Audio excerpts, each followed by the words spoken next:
Henderson made the top 100 players right now list.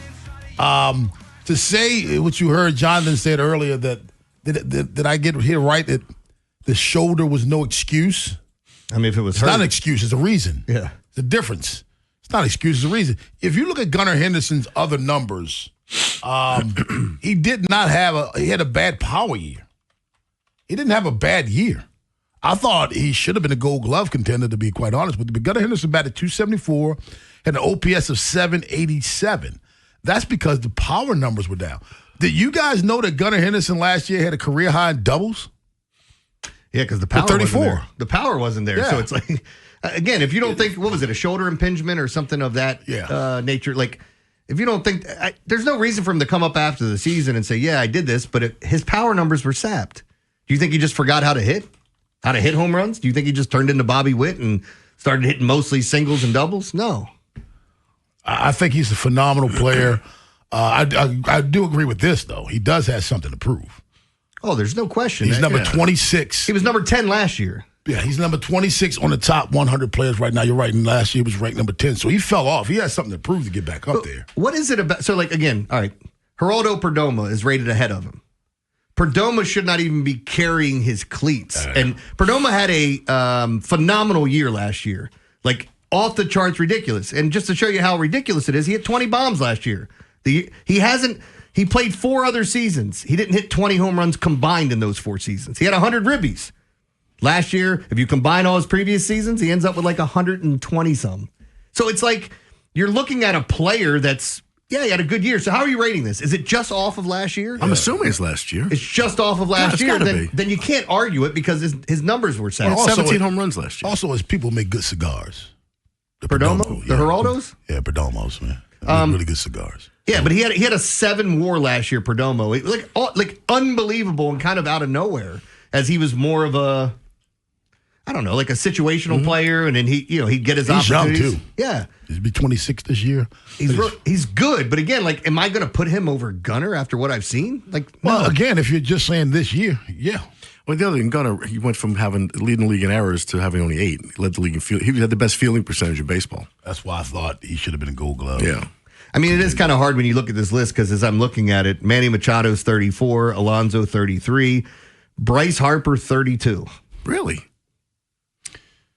They're all behind him? Yordan Alvarez is 28. Wow. One of the best pure hitters in all of baseball, power and everything. You know, as bad as Gunner was, you know what his WAR was last year? What? 5.3. Again, I don't think he was bad. That's the problem. He wasn't bad. He's 8th in F WAR since 2023, guys. 8th. What's the F stand for? Fangraphs. But this is my point. Like when you hear 4 people, full seasons, he has a 20.4 WAR total, and 3 full seasons. I'm sorry, and 3 full seasons. Yeah, but he's not that dude. Jonathan, you couldn't be any more wrong on a player than this cat. I mean, Gunnar Henderson's everything you want in a player, and we've talked about it. You know, you look at him. What did Juan Soto get? And he can't play defense. A Gold Glove. Oh, he didn't. No, did he win the Gold Glove or did he just get finalist? He was a finalist, right?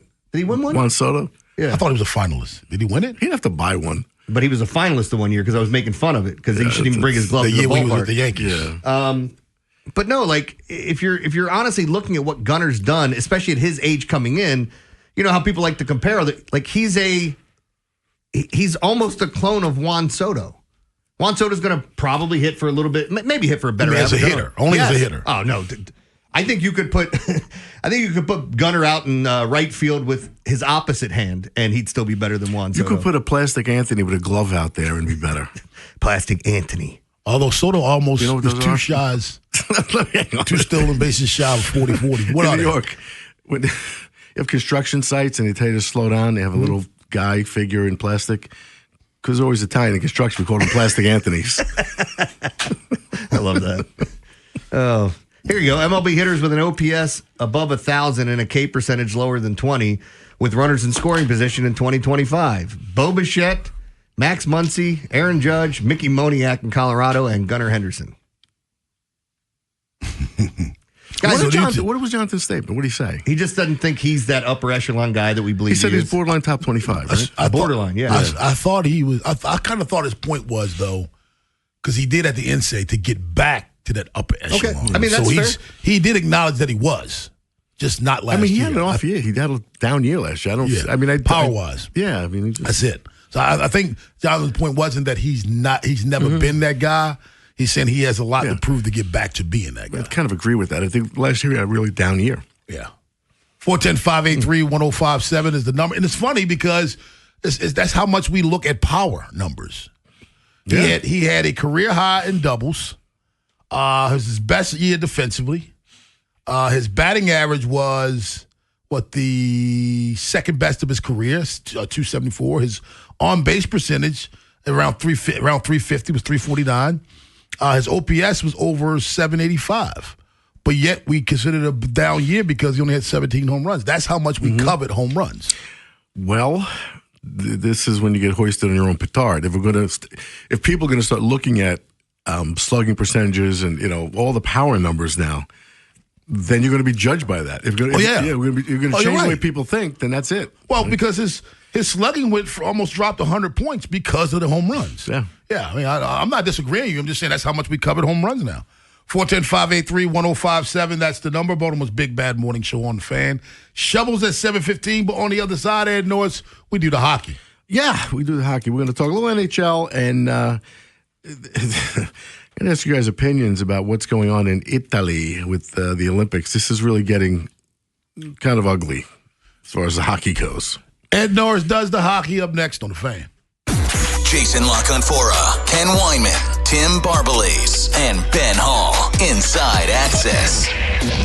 On Apple Podcasts, Spotify, or wherever you get podcasts. Even though football season's over, McDonald's is still hooking you up with the Caps and the Wizards. And the Wizards win, you win too. You get a $2.50 Big Mac the next day in the McDonald's app. I think the Wiz play tonight, so make sure you're checking that out. And with the Capitals, if they score in the McNugget minute, it's the last minute of any regulation period, then you get a free 6-piece Chicken McNuggets, minimum $1 purchase the next day in the McDonald's app. You'll hear me telling you about it all year long. So download the McDonald's app to redeem this deal. Offer valid at participating McDonald's. It's valid one time per day. So visit the McDonald's app for details. Ba-da-ba-ba-ba.